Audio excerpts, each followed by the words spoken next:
This How to Train a Dragon movie is mine now after I purchased the 20th Century Fox. And yeah, I'm so glad that I got to own the best How to Train a Dragon movie. And Frozen Wish Studios is a favorite DreamWorks movie of all time. And you all know that Frozen Wish Studio is my number one biggest fan in the world. Yeah, the fact that this is the one How to Train a Dragon film that won a major award just goes to show how this is truly the best one. And yeah, so take it away, Frozen Wish Studios. Yeah, I think Mickey Mouse might have gave away spoilers on my thoughts there, but oh well. Hey guys, this is Frozen Wish Studios here, and welcome back to another movie review. And today, I am going to be doing a review on How to Train Your Dragon 2. So, How to Train Dragon 2 is the second installment in the How to Train Dragon trilogy, and it's the sequel to the beloved DreamWorks hit How to Train Dragon, and is directed by Dean DeBlois, this time without Chris Sanders, and it came out in the year 2014, one of the greatest years for movies, period. And it stars Jay Baruchel, Kate Blanchett, Gerard Butler, America Ferrera, Craig Ferguson, Jonah Hill, Christopher Mintz-Plasse, T.J. Miller, Kristen Wiig, Jaimon Honsu, Kit Harington, etc. And so the film tells a story taking place 5 years since Hickam and Toothless united the dragons and Vikings of Berk. Now they spend their time charting unmapped territories. During one of their adventures, the pair discover a secret cave that houses hundreds of wild dragons and a mysterious dragon rider who turns out to be Hiccup's long-lost mother, Valka. Yeah, so Hiccup and Toothless then find themselves at the center of a battle to protect Berk from a power-hungry warrior named Drago Bloodfist, a person who thinks he's the king of dragons and can control dragons, and pretty much had a very tragic backstory where he wanted to be wanted to help Berk fend the dragons and all that stuff, but everybody saw Stoic as a laughing stock, so Stoic burned down Berk, and yeah, so as you know, Drago wants to control the dragons, especially with the Alpha. Hiccup must prevent Drago from doing this, and thinking that he can change Drago's mind. But then he learns that not everybody is the same, and not every minds can be changed. So yeah, now I think if you guys know me so well, you all know how much I adore this film. But yeah, just a recap on my thoughts on the first How to Train Dragon film. I think the first film is undeniably a masterpiece. Well, I wouldn't go as far as calling it the best DreamWorks film, unlike critics who rank this as the highest rated DreamWorks movie of all time. But How to Train Dragon deserves all the praise it gets.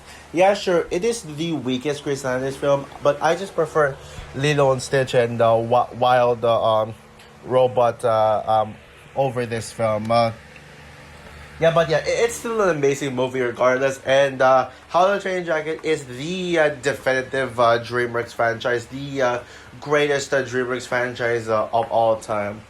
And yeah, so and by the way, before I almost forgot, sorry about that, but yeah, I gotta say, happy birthday to Harry Thomas Pictures. Yep, I actually was supposed to review How to Train Dragon: The Hidden World on Harry Thomas's exact birthday, but because of life stuff, because of life, I could not get to review How to Train Dragon 3. I was actually planning to review this film in the morning before I went to school, before I had my classes, and upload it before then. However, I actually did not have enough. When I tried to record it earlier, it actually sucked. And so I realized maybe I should not try way too hard to squeeze in my reviews. Squeeze in my How to Train Dragon reviews. So apparently, How to Train Dragon 2 is the How to Train Dragon movie that I am going to be reviewing on Harry Thomas's exact birthday, while Dragon's 3 reviews tomorrow. So yeah, but that's actually kind of more than a good thing that this is the one that I'm talking about for Harry Thomas's birthday. Yeah. And you guys know that Harry Thomas is the biggest How to Train Dragon fan on the planet. So the fact that I'm actually reviewing my favorite How to Train Dragon movie and on Harry Thomas's birthday, that's a huge W. And yeah, I think everybody who knows me so well knows that How to Train Dragon 2 is my favorite How to Train Dragon movie. I think nobody is surprised to hear that. Like, ever since I saw this movie in theaters, ever since I saw How to Train Dragon 3 theaters, even I went down with him saying that this is the best How to Train Dragon film up there yet. Yeah, and yeah, I know that there are some people who say that this film is not only inferior to the first one, but the weakest How to Train Dragon film. But honestly, I don't get it. Like, how the fuck does this film? Why does everybody say this is the weakest in the franchise? Okay, maybe a few of them say that the third is the weakest, but majority says that this is the weakest. I have a feeling that the people are just biased against the middle chapters in a trilogy, because it has to take Empire Strikes Back levels of good just to be called the best, for its middle chapter to be called the best in the trilogy. But if not, then people are just going to be like, oh, since this is the middle chapter, it's automatically the weakest one of all. Yeah. And I still remember seeing this film in theaters, yeah, and I saw this film in 3D, and man, yeah, what a 3D experience this was, yeah, and yeah, also, I should mention as well that this film has won the Golden Globe for Best Anime Feature, so no matter if you guys think that this is the weakest one, I guess that this is objectively the best one, because even though the first film is the highest rated How to Train Dragon movie, this is the How to Train Dragon, the one How to Train Dragon movie that won a major award. And I know people are saying, oh, but who cares about the Golden Globes? It's not the Oscars. Yeah, okay, well, I would say right now, I still think that Big Hero 6 is my favorite animated film of 2014, and it deserved to win the Oscars, but I'd say How to Train Dragon 2 deserved to win the Golden Globe for Best Anime Feature. Yeah, I like how, you know, I usually like it a lot when the Golden Globes and Oscars would have different Best Anime Feature winners. It goes to show how things are fair. How fair things can be. Like, I'm also hoping for Oscars 2025. Inside Out 2 wins the Golden Globes for Best Anime Feature, while I'm going to allow the Wild Robot fans to have their victory and let Wild Robot win the Oscars. Yeah, it's like Inside Out 2 is How to Train Dragon 2, and the Wild Robot's Inside Out 2. Yes, Wild Robot is Big Hero 6. Yeah, say what you want about the Wild Robot being Oscar worthy, but can we at least admit Inside Out 2 is award worthy as well? Yeah. I think that Inside Out 2 is the How to Train Dragon 2 of 2024. Yeah, and honestly, I do wish that people respected the Golden Globes more. Honestly, I think the Golden Globes is vastly underrated. Like, I'm sick of people just disrespecting the Golden Globes and just calling it Oscar ripoff. No, the Golden Globes is not an Oscar ripoff. I mean, the Golden Globes is actually just as good as the Oscars. Yeah, in fact, sometimes the Golden Globes actually respects animation more than the Oscars. Especially with the Oscars 2020. No, especially in 2020 when the Golden Globes nominated Frozen 2, but the Oscars brutally snubbed it, because I will never get over the Oscars for that. Yeah, fuck you, Oscars, for snubbing Frozen 2.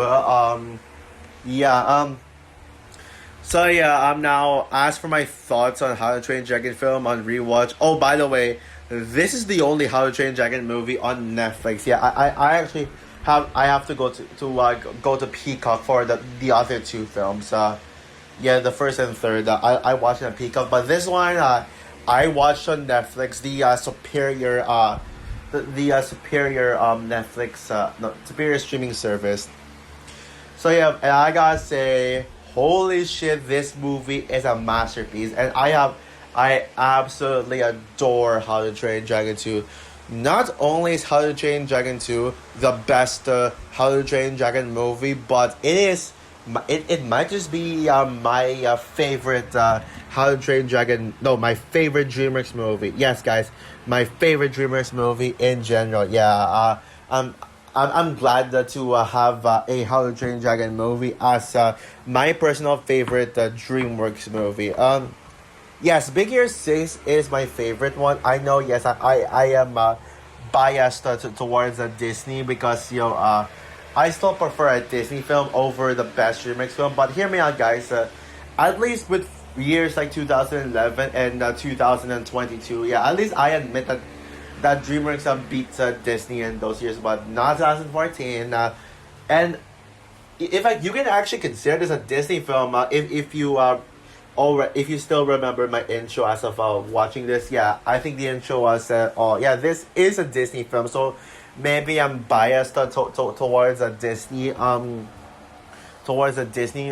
That's why this is my pick for the best DreamWorks film. But yeah, honestly, guys, I think that 20th Century Studios is the best the best at producing DreamWorks. Yeah, I know DreamWorks had three producers: Paramount, Universal, and the 20th Century Fox. I'm actually debating on which studio that handled DreamWorks that I would say is better, Paramount or Universal. I'll have to think about that.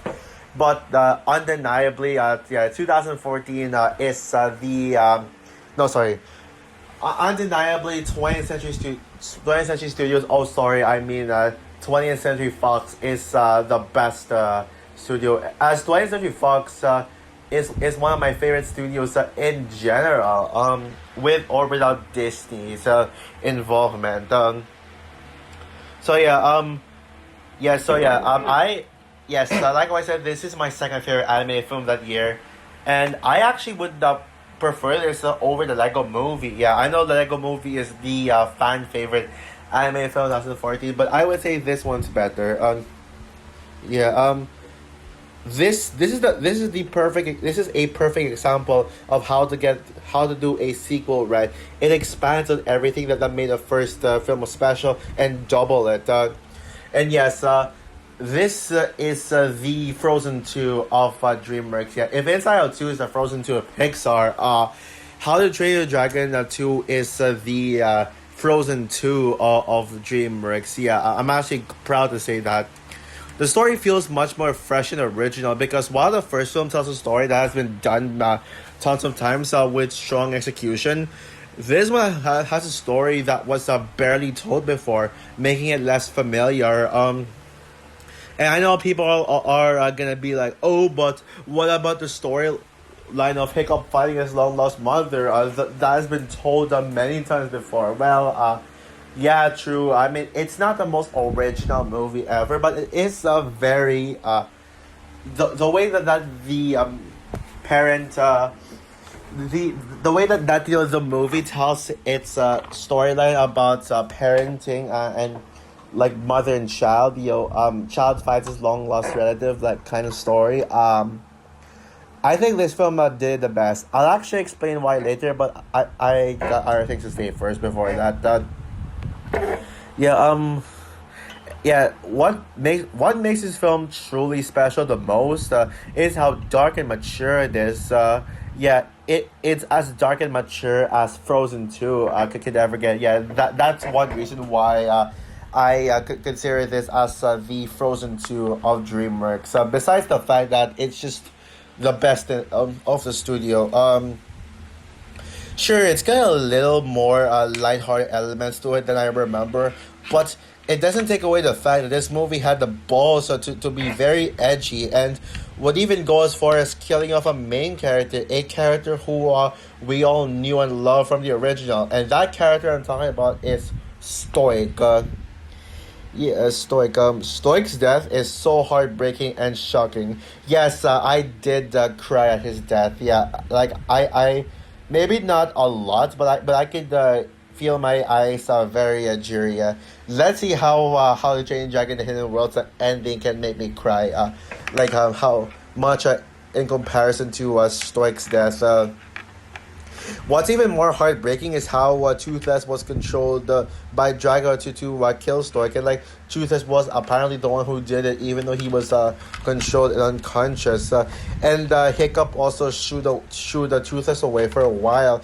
It's really sad to see Hiccup in this mindset, just like telling Toothless to go away and saying, I don't want to be your dragon anymore. Get away from me. I don't want you anymore. Yeah, just after their like strong friendship in the first film, yeah, and most of the second film, it's just really sad to see Hiccup actually rejecting Toothless after they've been there for each other, and it's just really sad. And yeah, Drago Bloodfist is the best How to Train Dragon villain, and no one can convince me otherwise.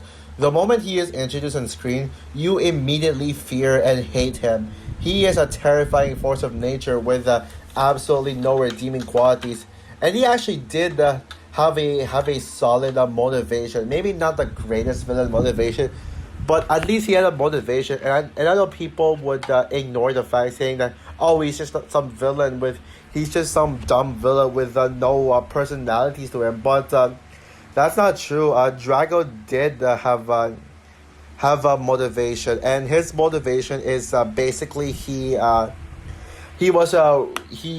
treated as a laughing stock when he actually wanted to help the Chiefs bring peace to Burke, and wanted to help him wanted to help them kill the dragons, but then everybody mocked him for it.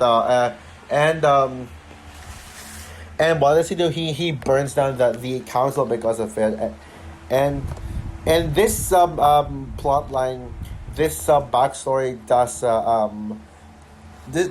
connect to another backstory, which I will get to later. But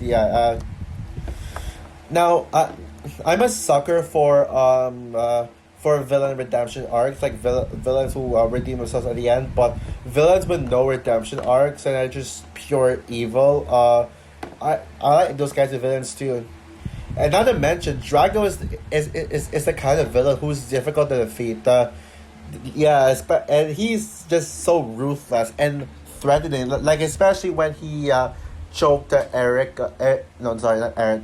Eret to death. Yeah, that is very shocking right there. Like I can't believe an animated film would consider choking, and it's not cartoony choking. Choking. It's not like in a cartoonish way like you'd see in Tom and Jerry or The Simpsons. No, it Aaron actually could have died from Drago choking. That's how much of a menace he is. And the idea of bringing in Hiccup's mother, revealed to be alive after presumed dead. Yes, like what I said, maybe kind of a storyline that has been done a lot before, but it is more than perfectly executed.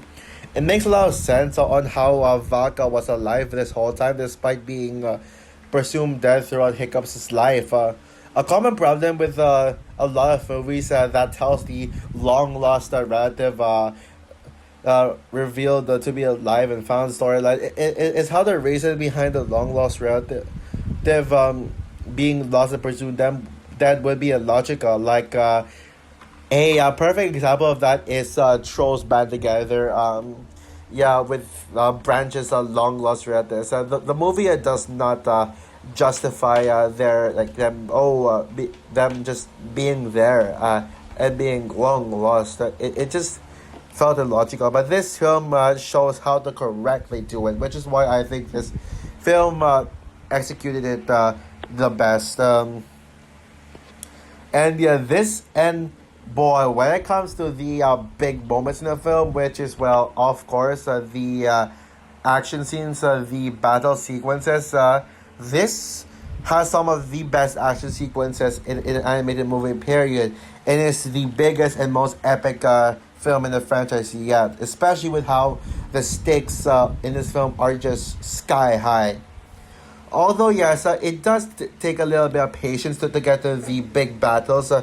There was never a moment in the film that dragged. The middle act was mainly focused on the chemistry between Hiccup and Valka, but I feel like their bonding is stronger than Hiccup and Stoic's bonding from the first film. Yeah, you really feel the chemistry between Hiccup and the Valka. And Valka is one of the nicest and probably one of the greatest movie mothers ever. She's just so likable. And unlike Stoic, who was such an asshole to Hiccup, Valka is the parent who's actually like nice and genuine all the way through the Hiccup. Well, I guess except for the part where she tried to kill Hiccup before she found out that the person she was trying to kill was Hiccup, and but that's pretty much it. Yeah. Now I will say that if there was anything in the film that was if there was any aspect of the film that I would say is the weakest part of the trilogy, it's the romance between Hiccup and Astrid. Since they were only bonding in the first act, but then they barely interacted later on. But that's not to say it's a problem because even the first act, they barely interacted. But I will say that yes, the first movie did have a stronger like Hiccup and Astrid did have a stronger bonding in the first one, like stronger chemistry. But I think the third film was where Hiccup and Astrid truly had their time to shine, like their time to shine as a couple and the definitive DreamWorks couple. But at the very least, Astrid is the best character in the film, and when Astrid is the best character in the film, you know that they perfectly got their character right. It's just that Hiccup and Astrid were like separated for most of the film, which is why I think this has the weakest Hiccup x Astrid chemistry in the trilogy. But I would say probably when it comes to like Astrid herself without Hiccup, this film is probably Astrid's the best movie yet. The best characterization of Astrid because she was at her most girl bossy and badass yet in this franchise. Yeah, there was some major girl power to her, especially when she stood up to Drago. She was like, yeah, even though everyone else is like scared of Drago, Astrid did not take a shit from him and would just like go all like girl power tough at him. And yeah, and now yes, guys, yeah, Astrid is even more gorgeous in this film than in the first. And now honestly, guys, I'm confirming it. Since this is my favorite DreamWorks movie, Astrid is now officially my DreamWorks crush. Yeah, I'm going that far. Yeah, I'm with Harry Thomas and Astrid being my DreamWorks crush. Hottest animated girl ever? No, I would not say that. I think there are more gorgeous characters out there, but DreamWorks wise, yes. Okay, well, maybe either her or Goldilocks. Like, I'd say both Astrid and Goldilocks from Puss in Boots 2 are tied. But actually, since the How to Train Your Dragon movies are superior to Puss in Boots Last Wish, I give a slight edge to Astrid. But yeah, the side characters were also great as well, with Ruff not being the standout of them, especially when she Simpson Eric, a great new character in the film. The voice performances were even stronger than in the first. I mean, Jay Baruchel and America Ferrera once again show how perfect they are as Hiccup and Astrid. Astrid, Kristen Wiig, Jonah Hill, like Jared Butler, all great ones. And I like to highlight the new cast. Kit Harington did a great job as Aaron, and I love how this is one that the Wild Robot was not the only film to star Kit Harington. I actually did not realize that Bright Bill's voice actor is the same as Eret. I would say that Bright Bill is still Kit Harington's best performance to me, but Eret is one of his best performances for sure. Kate Blanchett gave her career best performance as Valka, no competition on that. And the Jaimin Hansu's performance, oh man, he was a perfect fit for Drago, and he was a perfect for Drago, and yeah, his voice performance was spot on, especially with his scream, his signature scream. Sorry, yeah, sorry if I could not imitate him right. I mean, I'm sure it's very hard to imitate Drago's scream, his signature scream. John Bowell's score is the best in the franchise, yeah, because of how hard it went, how hard this score went, is especially in very simple scenes like Hiccup and Astrid, and then dragons are flying around an iceberg that they first discovered. Yeah, I mean the score in that one simple scene is epic, and it perfectly fits. It's just so impressive. And yeah, my favorite scene in the film, my personal favorite scene in the film, would have to be when Hiccup and Toothless were flying in the ocean in the first act. Now, I will say that this did have the opening sequence in the trilogy, honestly, because the first and third film opened with action scenes. I mean, the first film, no, sorry, the third film opened with an epic dragon rescue scene, while the first film, honestly, yeah, How to Train Dragon 1 did have the best opening scene because it's like it's showing like the dark times of the Vikings, and when they mostly killed dragons, and Hiccup was still participating in the dragon killing. Yeah, I think the first film's opening scene was more epic. This film's opening scene is basically just the dragon racing. So it's not as impactful. It's not as impactful of an opening scene as the first two films.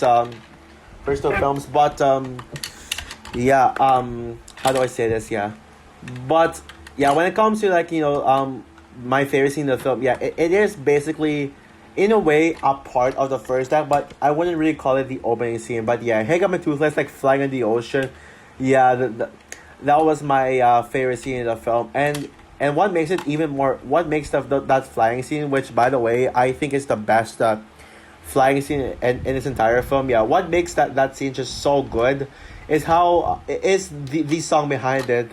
We know where no one goes. Yeah, that is the best. Not only the best song in the franchise, the best song that John C has ever performed, but the greatest DreamWorks song ever. Yes, even over When You Believe from the Prince of Egypt, and other amazing DreamWorks songs that you can think of. Yeah, Where No One Goes puts sorry. Where No One Goes puts all of the DreamWorks songs to absolute shame. Oh, and also I should mention the animation as well. I mean, what necessarily to say that has been said about the animation? The animation is definitely an upgrade from the original film. Yeah, and I love how the animation of the characters looks so realistic. Yeah, it looks super realistic. I would say that How to Train Dragon and Hidden World does have the best animation in the trilogy, but How to Train Dragon 2's animation is certainly an upgrade from the first film, and it shows how much technology has improved. The character designs feel much more realistic, and you all know how much I'm a sucker for realistic animation. I already mentioned earlier that Astrid looked even more gorgeous than the first film, and and yeah, oh, and also, and but of course, yeah, the flying scenes and the scenery still is the highlight of the film's animation. Oh, and the comedy as well. The comedy is solid too. Now I know How to Train Dragon. These movies are not meant for like over the top comedy that you normally find in a kids movie, because this movie is certainly like it does not feel like a kids movie, which is good. But yeah, the comedy of your the comedy of your Ruff not having a crush on Eret is like, yeah, it's actually hilarious. But I think the funniest scene in the film, the scene that made me laugh the most, was where Astrid was imitating Hiccup's voice and sounded like a British lady. Yeah, that is hilarious. So overall, How to Train Dragon 2 is the highlight of the How to Train Dragon franchise and the magnum opus of DreamWorks for me. Yeah, this is the Frozen 2 of DreamWorks, and it's one of the greatest animated sequels of all time. So with that said, guys, I'm going to give How to Train Dragon 2, of course, 5 stars out of 5. Like, perfect movie. If you guys are wondering where I'd rank this in my How to Train Dragon ranking list, No, sorry. I meant to say, if you guys are wondering where I rank this in my best movies of 2014 list, yeah, definitely. This will definitely be in the top five, but I'll have to like think about it because 2014 had so many amazing masterpieces. But Interstellar is still my favorite movie of 2014. So also for my review of How to Train Your Dragon 2, yeah. So once again, happy birthday to Harry Thomas.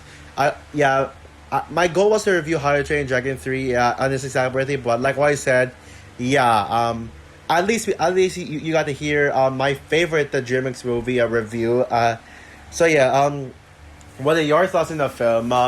Would you agree with me that this is the best How to Train Your Dragon movie and the best DreamWorks movie in general?